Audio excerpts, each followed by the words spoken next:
Bacaan pertama, bacaan dari kitab Ulangan. Pada waktu itu, Musa memanggil segenap orang Israel berkumpul, lalu berkata kepada mereka, "Hendaklah engkau mendengarkan suara Tuhan Allahmu dengan berpegang pada perintah dan ketetapannya yang tertulis dalam kitab Taurat ini. Dan hendaklah engkau berpaling kepada Tuhan Allahmu dengan segenap hatimu dan dengan segenap jiwamu. Sebab perintah ini yang kusampaikan kepadamu pada hari ini tidaklah terlalu sukar bagimu, dan tidak pula terlalu jauh, tidak di langit tempatnya, sehingga engkau berkata, siapakah yang akan naik ke langit untuk mengambilnya bagi kita dan memperdengarkannya kepada kita, supaya kita melaksanakannya? Juga tidak di seberang laut tempatnya, sehingga engkau berkata, siapakah yang akan pergi ke seberang laut untuk mengambil bagi kita dan memperdengarkannya kepada kita, supaya kita melaksanakannya? Firman itu sangat dekat padamu, yakini di dalam mulutmu dan di dalam hatimu. Hendaklah engkau melaksanakannya. Demikianlah sabda Tuhan. Syukur kepada Allah.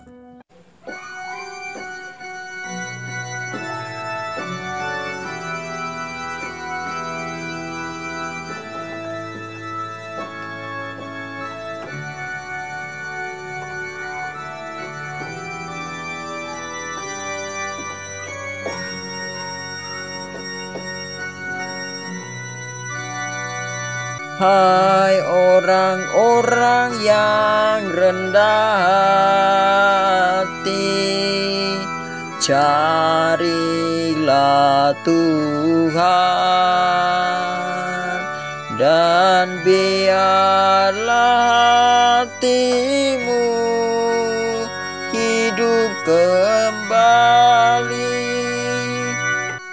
Aku berdoa kepadamu ya Tuhan, aku bermohon pada waktu Engkau berkenan ya Allah.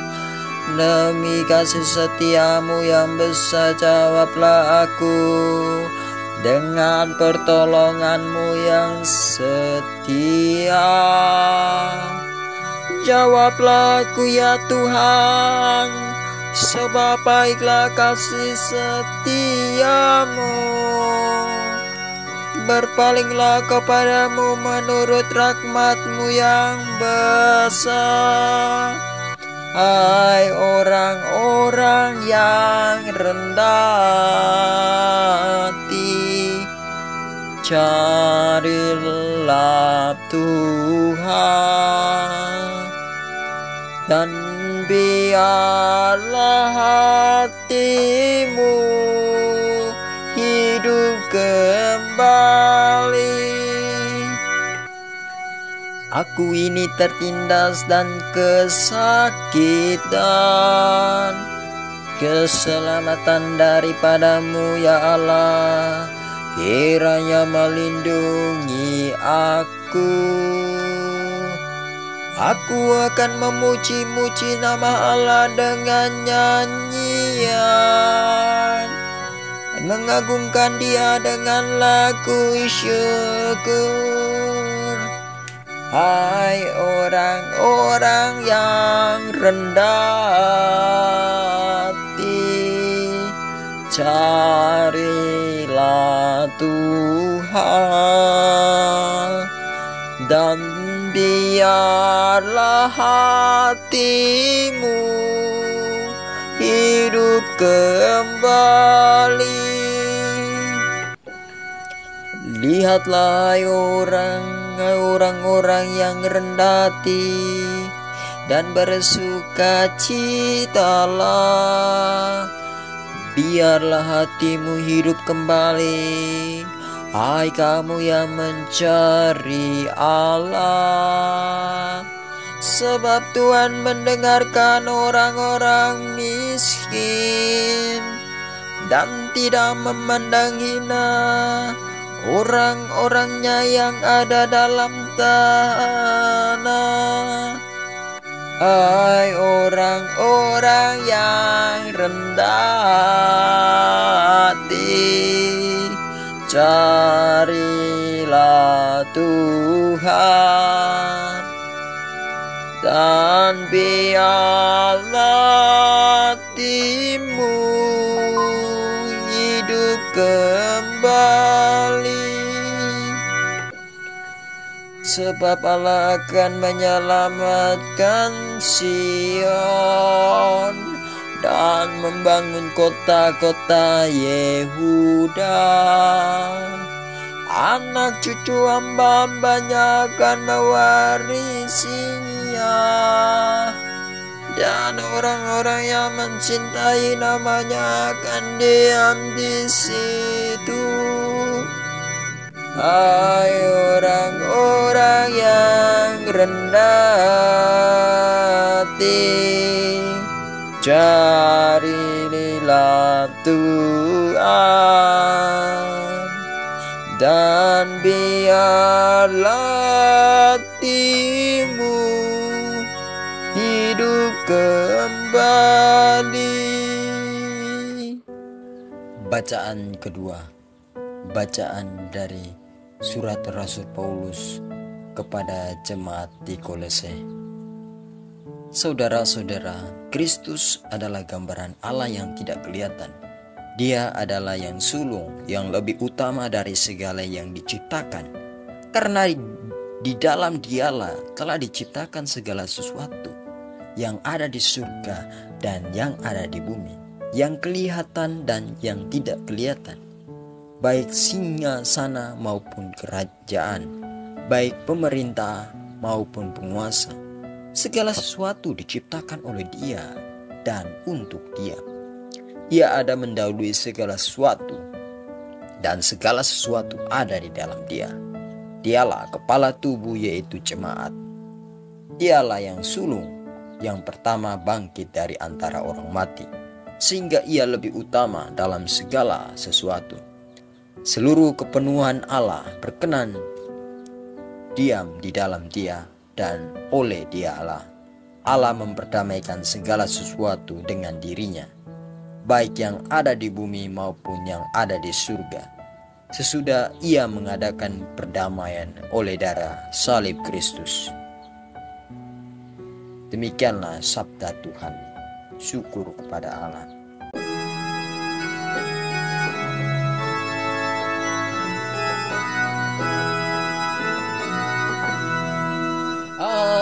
Haleluya, haleluya, haleluya.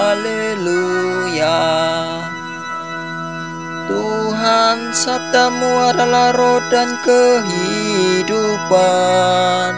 Sabdamu adalah sabda hidup yang kekal. Haleluya, haleluya, haleluya.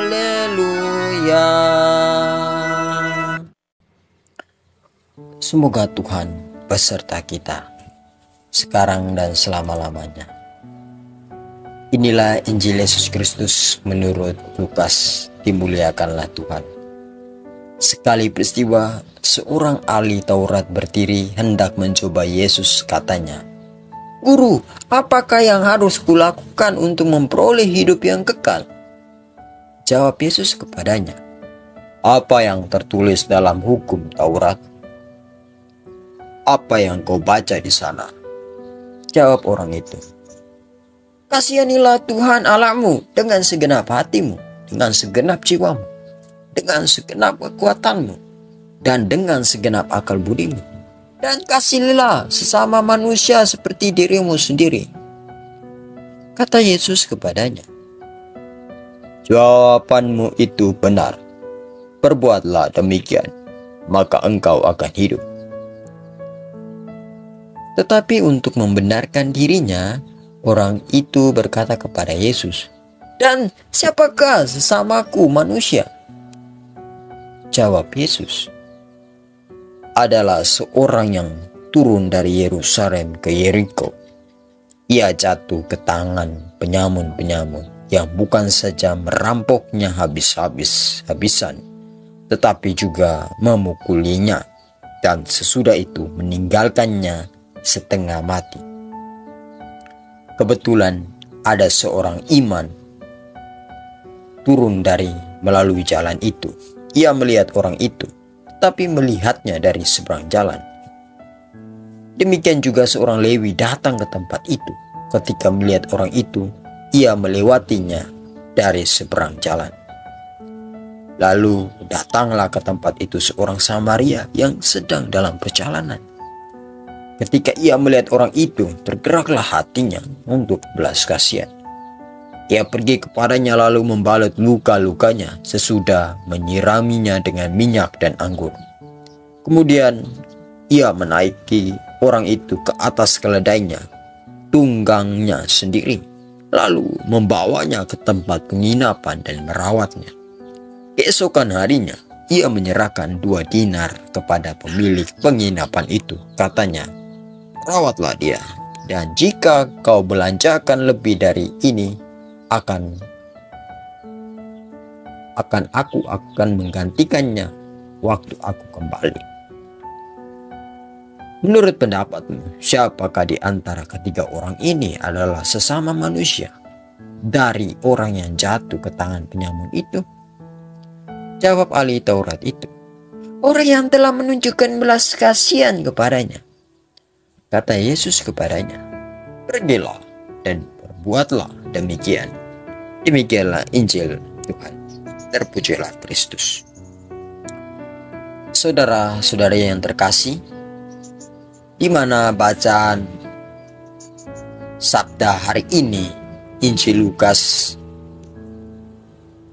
"Siapakah sesamaku?"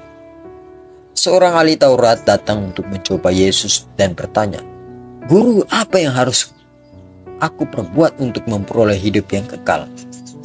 Yesus menjawab dengan balik bertanya, dan ahli Taurat pun menjawab, "Kasihanilah Tuhan Allahmu, dan kasihanilah sesamamu manusia seperti dirimu sendiri."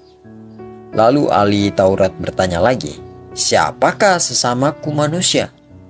Yesus menjawab dengan perumpamaan seorang yang dirampok di perjalanan, ditinggalkan setengah mati, dan diabaikan oleh seorang imam serta seorang Lewi. Tetapi seorang Samaria datang dan menolong dengan penuh belas kasih. Yesus bertanya, "Siapakah di antara ketiga orang itu adalah sesama manusia dari orang yang jatuh ke tangan penyamun itu?" Ahli Taurat menjawab, "Orang yang menunjukkan belas kasihan kepadanya." Yesus berkata, "Pergilah dan perbuatlah demikian." Apa yang bisa kita renungkan? Bahwa cinta sejati tidak mengenal batas suku, agama, dan status. Orang Samaria pada waktu itu dianggap musuh oleh orang Yahudi, tetapi justru dia yang menolong. Cinta sejati adalah tindakan, bukan identitas agama atau jabatan sosial. Belas kasih lebih penting daripada ritual keagamaan. Imam dan Lewi lewat dan tidak menolong. Kadang kita pun terlalu sibuk dengan urusan rohani, tetapi lupa dan tidak peduli terhadap mereka yang membutuhkan di sekitar kita. Menjadi sesama adalah tindakan aktif, bukan label pasif. Pertanyaannya bukan lagi siapakah sesamaku, tapi apakah aku telah menjadi sesama bagi orang lain? Sesama bukan ditentukan oleh siapa orang itu, tapi oleh bagaimana kita bertindak terhadapnya. Apa yang bisa kita refleksikan? Pertanyaan refleksi bagi kita, siapakah yang Tuhan tempatkan di sekitarku saat ini untuk aku dikasihi, dan bagaimana aku menolong? Apakah aku lebih sering memilih di zona nyaman seperti imam dan Lewi, atau berani keluar dari zona nyaman seperti orang Samaria ini? Apakah bentuk konkret dan belas kasihku hari ini, di mana hari Minggu ini? Semoga renungan singkat ini dan pertanyaan refleksi membantu kita semakin dekat kepada Tuhan Yesus. Amin.